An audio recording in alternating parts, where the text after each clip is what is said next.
I'm just going to do a quick recording with Sean. This is one of the people that I'm staying with. We had the interview with his son already down the road, and now Sean, we're just going to talk about some of the things that you've learned regarding country living, and also, you know, what the Lord has shown you. So if you want to share some experiences and any object lessons that you've learned, just so that we can have a good understanding of what country living is about. Okay. Yeah. Everybody, I'm Sean. Married, father of 4. I live in North Scotland, not very far from Aviemore, the Cairngorm mountain ranges in Scotland. Why did we come here?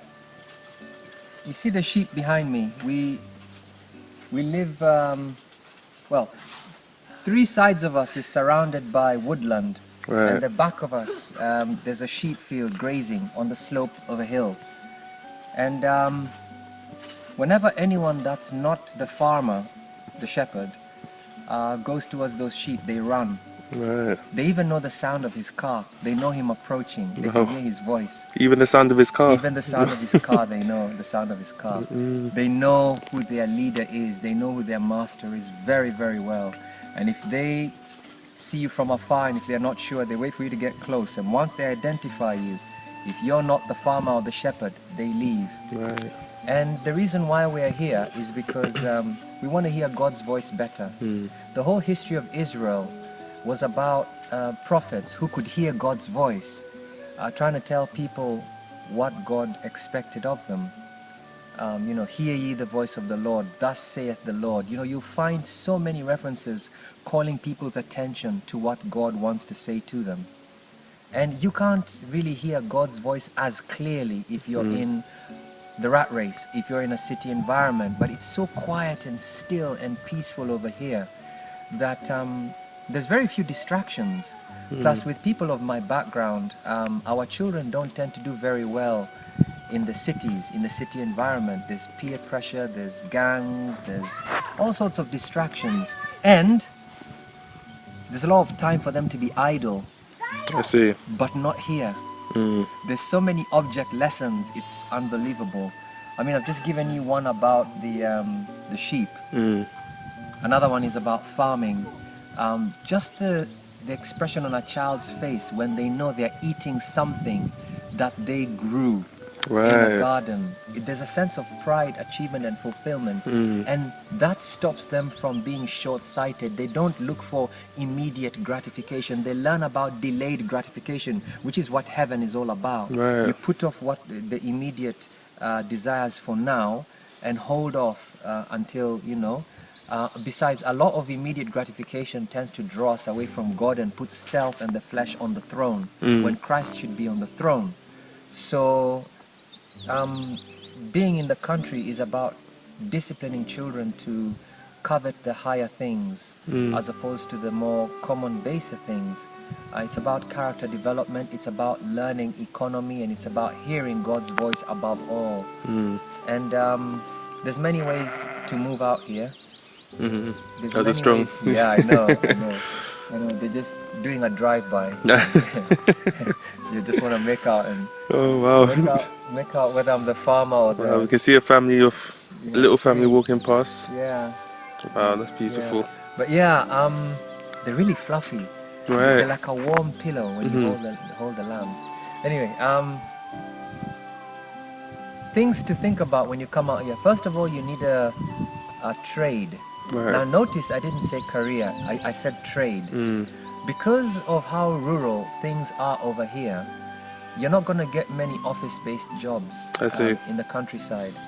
But this is where trades and skills really, really earn their worth when you're in a rural environment. There's not very much competition, and if you're worth your salt, you can get a lot of business. You can do really well in the country if you're good at what you do, which is why I'm retraining to be a personal trainer.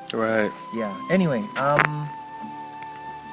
when I say trades, I mean things like your plumber, mechanic, your carpenter, your builder, your gas engineer, your electrician, you know, anything where you can be self-employed and there's a demand. If you think about it, excuse me, if you think about it, In the Bible, majority of God's people were self-employed, except maybe the odd exceptions were Daniel and Joseph, Right. who God called into politics, and that was to save people on a national level. So Joseph and Daniel were actually handpicked by God for a specific task. But if you think about it, majority of God's people were either shepherds, farmers, priests, or they were in some kind of trade. You know, Paul, tent maker, Joseph, carpenter, you know, that kind of thing. Yes. They were all self-employed. Yeah, we are all meant to be self-employed, because when you're self-employed, God directly owns your time. Now, my wife and I are already self-employed.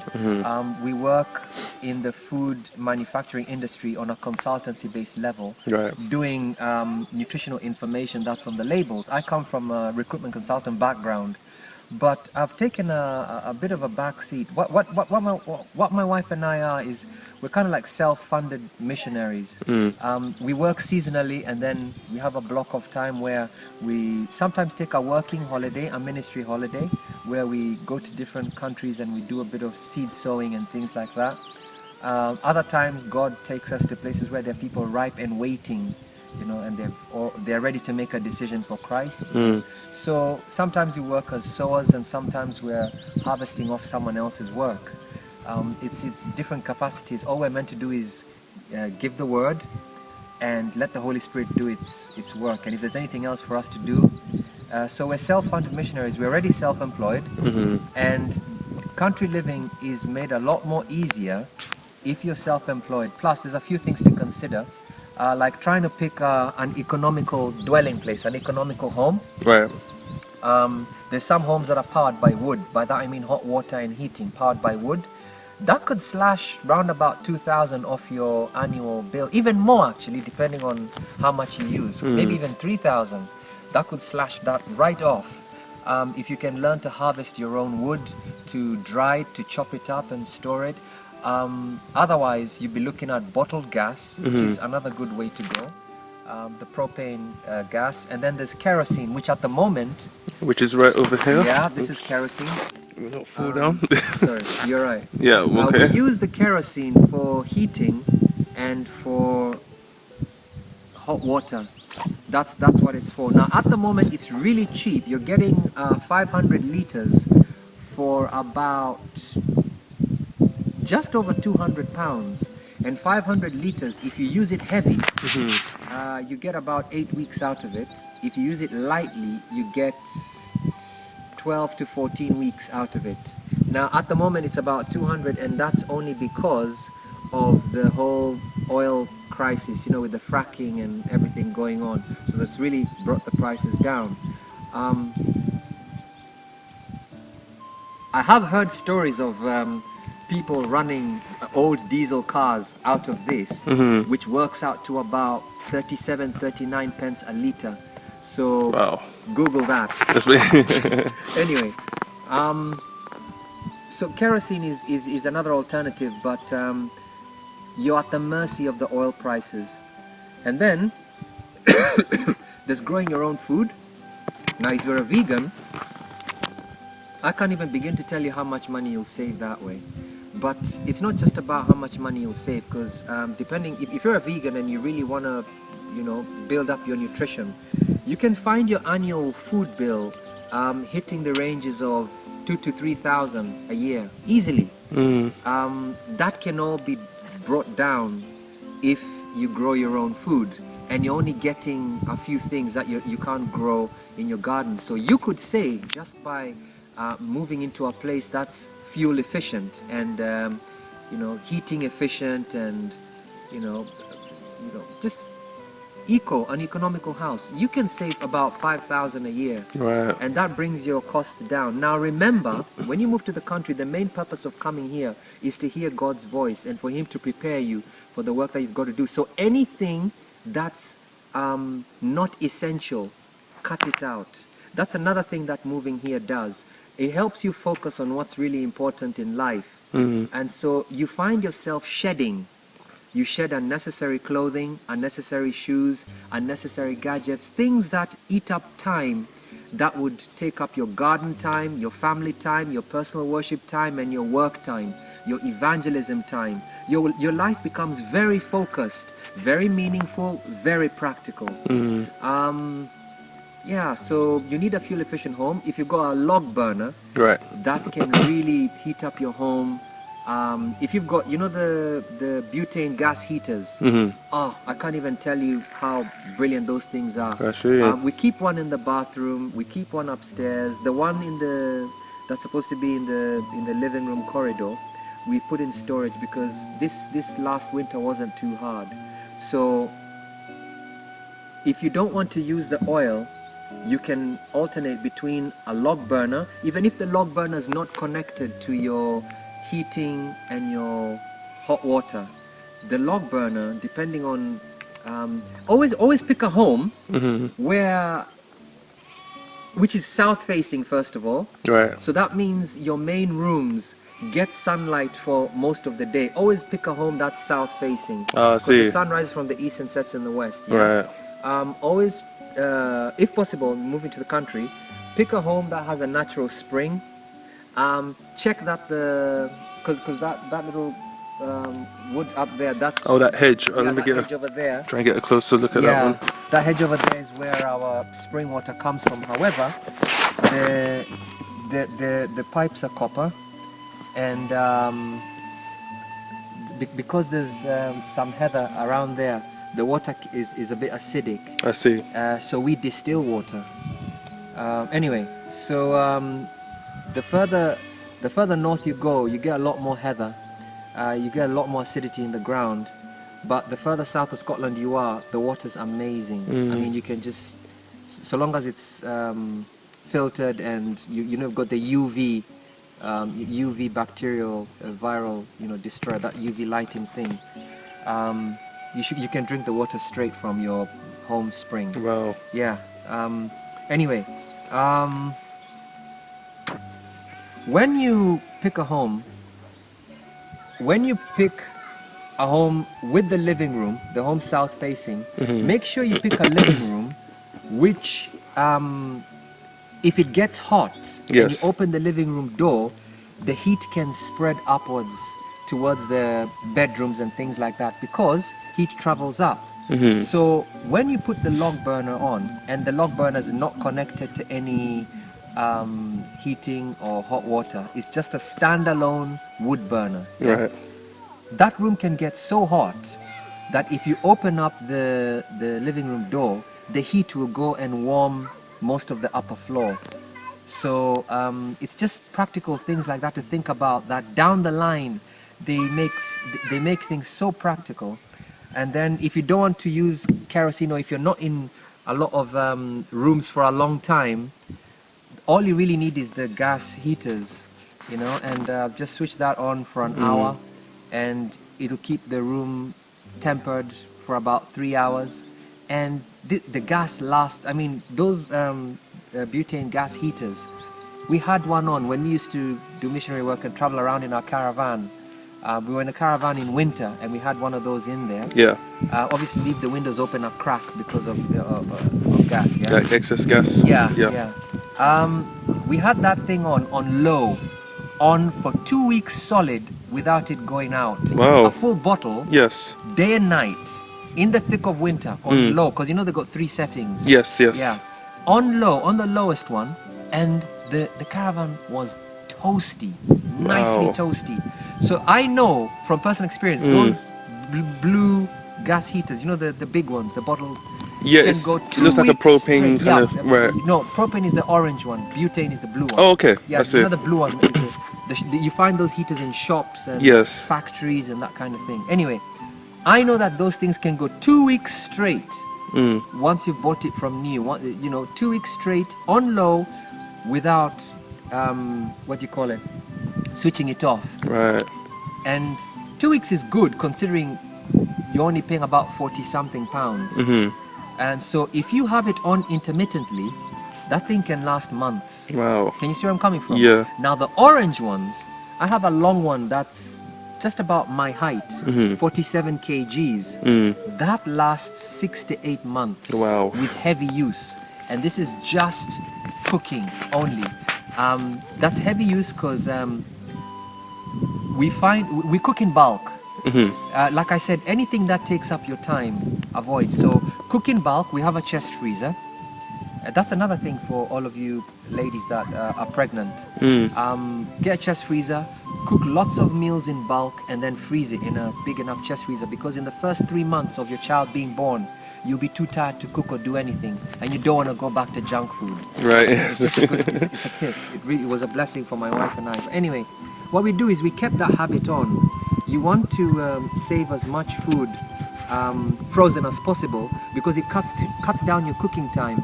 And sometimes when you're cooking, it can interfere with midday worship, morning or evening worship. But if you've planned ahead, you become a lot more efficient with your time, because the more you think about it, you learn that time is the most precious thing God has given us, you know, and we give it back to Him, because time really is life. Yes. Time is really only relevant to living things, you know. When you're dead, time becomes irrelevant. Yeah. But anyway, so we give anything that will interfere with our time for the Lord.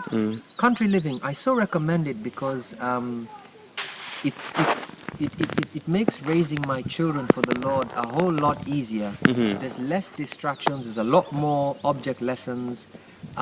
It's given me more time for them, because I'm self-employed, and my time is owned by the Lord. My wife's time is owned by the Lord. He picks the contracts, He picks the tasks, He picks the jobs, and we do it. And sorry, one of my little ones is calling me. Yeah, well, we'll just round up from here then. Okay. So, yes, basically, everything that we just learned is just trying to learn things in a practical way. And I think the main thing is to go with a purpose and not with the sense of just going without planning. And I know for certainty that this has really been a blessing for you, as you're just explaining all these practical lessons. And like, do you have any encouragement for people who may be I do. like, you know, troubled about, you know, I know all these things, but, you know, is there how to do it? That's the thing. Yes, I would say this. First of all, pray about it. Yes. After you've prayed about it, do a bit of exploring. Talk to as many people as have made this move. Remember, you're making this move to hear the Lord's voice, to grow closer to Him. Right. I'm telling you the truth. It's not easy, but I wouldn't change it, because what happens when you move to the country, you are stripped of every crutch and every idol, every comfort that you had, every convenience that you had. That's the word, yeah, convenience. Yeah, every convenience is stripped away, and you learn very quickly to become totally dependent on God. Wow. Totally. Our nearest superstore is an hour away, and that's Inverness. The little shops often don't have what we want, and so we find that we're very careful with our time. Sorry, excuse me, there's something in my eye. We're very careful with our time, and we find that we think ahead a lot. Yes. And I think that's what God's trying to encourage in us. One of the beautiful side effects of country living is learning to think ahead. Right. So I would recommend you do a bit of research. Preparation is victory. Fail to prepare, prepare to fail. Yes, yes. You know, so preparation, don't leave it long, because Right. the enemy can send a lot to discourage and dissuade you. Don't leave it long. But like I told you, it's not easy. There's lots of challenges, but I'll tell you what, the challenges here are a lot more bearable than the challenges I had when I was in the city. Right. And I was in the thick of, you know, the fast lane, and lots of worldly distractions that ate up my time, my family time, and my time for the Lord. So my advice would be, pray about it, explore some areas, speak to some people, and if anybody has any more questions, contact Jonathan. Jonathan will contact me. I'll probably send him a voice recording or something, and he can play it on the whatever he's recording over there. But Jonathan, did you have any questions? No, that was mainly, it's just to see what practical lessons you've learned, and also just encouraging people who may consider it, because for me personally, I've really enjoyed this experience, even though it's just been since Friday up till today. Today's Sunday, and I really don't want to go back to the city, but you can obviously see that, when we look at these things on its truest aspect, it's like, we just want to encourage other people to follow in that same route. So yeah, thank you very much for your time, Sean. I'm going to any other information that people may have, or any questions. You can email me, and I'll pass on details to Sean upon request and such. But yeah, by God's grace, yes, I hope everybody enjoyed this video, and I hope that they, experience, what God may want to show them if they choose to take this route. And yeah, we'll see you in the next video. There's going to be more videos after this one. So yes, we'll look forward to seeing more in that. All right, God bless, and thanks for watching. All right, any other final comments or any final words? Yeah, just one. From my bedroom window, Yes. as you've seen, Jonathan, I've got the view of the Cairngorm Mountains. I mean, there's nothing blocking my view of the hills and the mountains. I don't even know if you'll be able to capture it with that. Yeah. I hope you do. And when you wake up for a devotion early in the morning, 5, 6 o'clock, I see red deer. Wow. Just outside, my window, 100 meters, 50 meters away, just quietly grazing.